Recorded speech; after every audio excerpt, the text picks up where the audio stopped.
If you think the story ended when Musa entered the forest again, you are wrong. Because what he discovered that day was far worse than anything we imagined. And the truth he brought back forced an impossible choice. The one who broke the promise must choose. Musa didn't understand at first. Choose what? But then, the antelope slowly turned its head toward the direction of the village. And in that moment, Musa felt something far worse than fear. Understanding. This was not about his life alone. The forest was not asking for him. It was asking for a life. Any life, connected to the broken promise. And suddenly, everything made sense. Kola, Sadiq, Babasani. They were not random. The forest had already begun collecting its price. And it would not stop until the balance was restored. Musa turned and ran. Not like a hunter. Not like a man. But like something being allowed to escape. Behind him, he heard it again. Step. Step. Step. Not chasing him.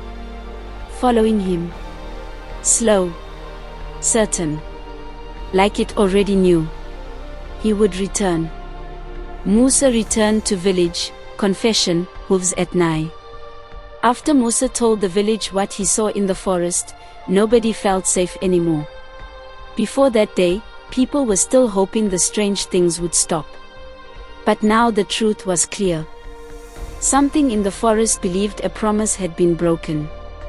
And it was asking for a life to restore the balance.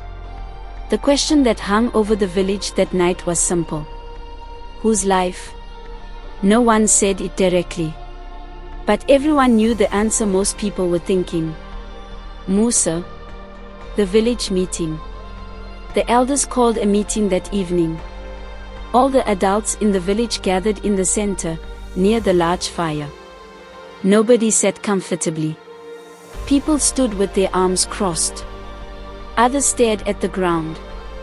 The air felt heavy. One elder finally spoke.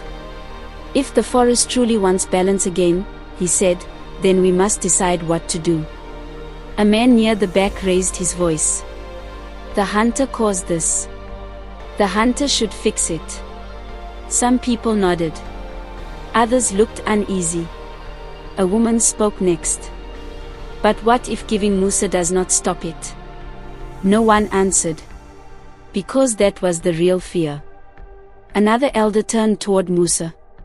You heard what the Spirit said. What do you believe it wants? Musa sat quietly for a moment before speaking. I believe it wants a life. Yours? Someone asked. Maybe, Musa said. But I am not sure. The crowd murmured nervously. Then Musa said something that made the fire crackle louder in the silence. If my life will end this, then I will give it. The entire village went quiet. Even the wind seemed to stop. Amina, his wife, stood up immediately. No. Everyone looked at her. You cannot decide that alone, she said. Musa looked at her gently. This started with me. And if it does not stop, she asked. Musa had no answer. That night something happened that no one in the village would ever forget. It was late. Most people were lying awake in their huts. Waiting. Listening. The sound of hooves had been circling the village again. Slow. Heavy. Step. Step. Step. But this time the sound was closer than before. Then suddenly it stopped. Complete silence filled the air. Moments later, a man shouted from outside. It's here. Doors opened across the village. People stepped outside carefully with lanterns. And for the first time since all this began, the white antelope stood inside the village. Not at the forest edge. Not hidden between trees. right in the middle of the open ground. Lantern light reflected off its white fur. Its horns looked larger than anyone remembered. And its eyes were calm, watching everyone. Nobody moved. Nobody dared approach it. The animal simply stood there. Then slowly, it turned its head toward Musa's hut. Musa stepped out of his hut slowly. The moment the antelope saw him, it began walking. Step, step, step, straight toward him. People moved back quickly. Some whispered prayers. Others covered their mouths. But Musa did not move. He walked forward until he stood only a few steps away from the animal. For a long moment, neither of them moved. Then Musa lowered his head slightly. "I know why you are here," he said quietly. The antelope did not react. But Musa felt the same strange pressure in his mind again. That silent message. Clear. Heavy. The balance must return. Musa nodded slowly. "I understand."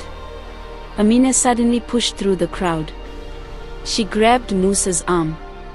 "You cannot do this." Musa looked at her.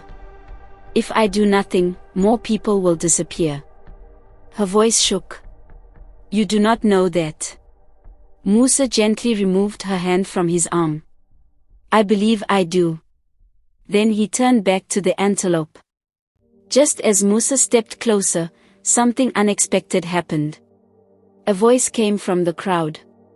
"Wait." Everyone turned. An old man stepped forward slowly. It was Ibrahim, one of the elders. But his face looked pale. Shaken. "I must say something," he said. The crowd grew quiet again. Ibrahim pointed toward the forest. "Many years ago," he said, "when I was young, I went hunting with Baba Sonny." Musa frowned slightly. "What does that have to do with this?" Ibrahim swallowed. "We saw the white antelope once before." The entire village gasped. "You saw it?" someone asked. Ibrahim nodded slowly. "Yes. And we almost killed it." Murmurs spread through the crowd. "But Baba Sonny stopped me," Ibrahim continued. "He told me the truth about the promise." "What promise?" someone asked. Ibrahim pointed toward the forest again. "The white antelope was never just an animal." "Then what is it?" Musa asked. Ibrahim looked directly at the creature standing in front of them. "It is the forest itself." Ibrahim explained what Baba Sonny had told him long ago. Many generations earlier, the forest had begun dying. Animals were disappearing. Rivers were drying. The ancestors of the village prayed for help. And something answered. The white antelope appeared. It became a living symbol of peace between the people and the forest. As long as the villagers respected the land, hunted only what they needed, and never harmed the guardian, the forest would remain strong. But if the promise was broken, the balance would break too. "And now it has," Ibrahim said quietly. Everyone looked at Musa. Then at the antelope. Then someone asked the question nobody wanted to ask. "So how do we fix it?" The antelope stepped forward again. Slow. Silent. Its eyes were fixed on Musa. Musa felt the pressure in his mind once more. Stronger than ever. The promise must be restored. He took a deep breath. "I understand," he said quietly. Then he did something that shocked everyone. He dropped his rifle onto the ground. "I will return what I took." Amina grabbed his arm again. "Musa, please." But he shook his head. "I took a life that did not belong to me. So now I must give one back." Tears filled her eyes. But she said nothing more. Musa turned toward the forest. The antelope turned with him. Then both of them began walking. Step. Step. Step. Straight toward the trees. No one followed. No one spoke. We simply watched Musa walk into the forest beside the white antelope. The lantern light slowly faded around them. Soon they disappeared between the trees. The forest became silent again. That night nobody slept. We waited. Morning came. But Musa never returned. Strange things stopped after that night. No more hoof sounds. No more disappearances. The goats stopped dying. The forest returned to its normal sounds again. Birds came back. Animals moved through the trees like before. It felt like the land itself had taken a deep breath. But Musa was gone. And Babasani never returned either. Some people believe Babasani was taken first because he knew the truth and tried to warn us. Others believe the forest kept him as part of the old promise. No one knows for sure. Years later, hunters discovered the clearing Musa described. The stone was there exactly as he said. Covered in carvings. And right in the center of the ground were two sets of hoof prints. One set led into the clearing. The other set led out. But there were no human footprints leaving the place. Only entering. After that discovery, the elders made a new rule. No hunter is allowed to go near that clearing. And no one in the village will ever harm a white animal again. I am telling this story now because many people think old warnings are foolish. They believe every story must have a simple explanation. Maybe they are right. Maybe there is some reason for everything that happened. But I know one thing. I was there the night the white antelope stood in the center of our village. I saw Musa walk into the forest beside it. And I never saw him again. So when people ask me if I believe the old stories, I simply tell them this. Some promises are older than we are. And sometimes the land remembers when we break them. If you enjoy African stories, folklore, myths, and legendary tales, this channel is for you. Subscribe to African Savannah Tales for new African folktales and storytelling videos every week, and explore the wisdom, mystery, and magic of Africa's timeless stories.